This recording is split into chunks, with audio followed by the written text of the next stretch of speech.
वैश्विक अस्थिरतेच्या परिस्थितीत कोणताही निर्णय घेताना देशहितालाच प्राधान्य, जनतेला स्वदेशीचा अंगीकार करण्याचं पंतप्रधानांचं वाराणसी इथे आवाहन.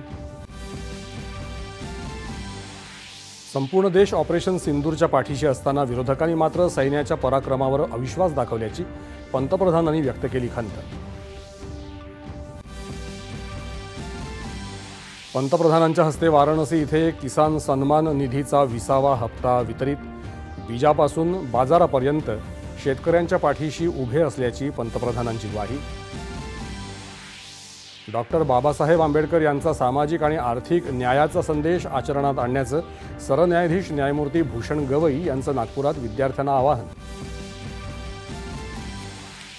दीक्षाभूमी परिसरातल्या डॉक्टर बाबासाहेब आंबेडकर महाविद्यालयानं सर्वांसाठी शिक्षण खुलं करून वंचितांच्या जीवनात परिवर्तन घडवून आणलं. मुख्यमंत्र्यांचे गौरवोद्गार.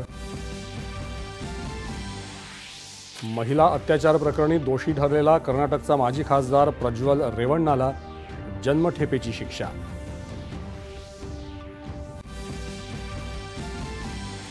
येत्या 5 ऑगस्टला होणाऱ्या हीरक महोत्सवी राज्य चित्रपट पुरस्कार सोहळ्यात छत्रपती शिवाजी महाराज महावारसा हा नवा पुरस्कारही केला जाणार प्रदान.